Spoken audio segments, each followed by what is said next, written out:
بسم اللہ الرحمن الرحیم۔ دوستو، میں آپ کو سورۃ اخلاص کا وظیفہ بتاؤں گا۔ انشاءاللہ اس کے اتنے زیادہ فوائد اور نتائج حاصل ہوں گے کہ آپ حیران رہ جائیں گے۔ اللہ کا کلام اور قرآن پاک کا ایک ایک لفظ برکتوں اور خیر سے بھرا ہوا ہے۔ اگر آپ یہ عمل کر لیں گے تو آپ کو کوئی اور عمل کرنے کی ضرورت نہیں پڑے گی۔ آپ کی زندگی میں بہت زیادہ مشکلات اور مصیبتوں کے پہاڑ بھی ہیں، تو اس مختصر عمل سے ہر مشکل اور مصیبت ختم ہو جائے گی انشاءاللہ۔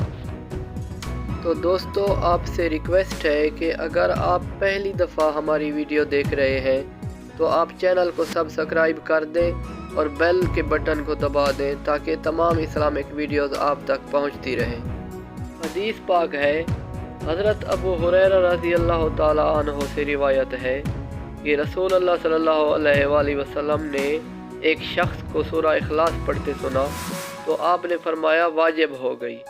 میں نے دریافت کیا کیا چیز واجب ہو گئی؟ تو آپ نے فرمایا جنت۔ ترمذی۔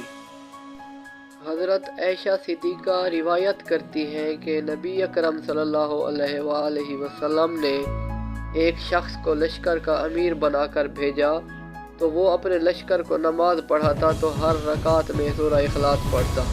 جب وہ واپس پلٹے تو انہوں نے اس کا ذکر نبی اکرم صلی اللہ علیہ وآلہ وسلم سے کیا۔ آپ فرمانے لگے کہ اس سے پوچھو یہ کام وہ کس کے لیے کرتا تھا؟ اس نے کہا یہ رحمان کی صفت ہے، اسی لیے میں اسے پڑھتا ہوں۔ تو آپ نے فرمایا اسے یہ بتا دو کہ اللہ تعالیٰ بھی اس سے محبت کرتا ہے۔ صحیح بخاری۔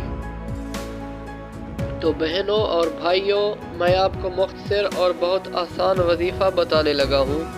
آپ کو دنیا کی جو بھی پریشانی ہو، کوئی مالی حالات خراب ہوں، بیماری ہو یا کوئی کام رکا ہوا ہو، تو آپ نے ہر روز جس وقت آپ چاہیں اول آخر 11 مرتبہ درود شریف کے ساتھ 200 دفعہ سورہ اخلاص پڑھ لیں۔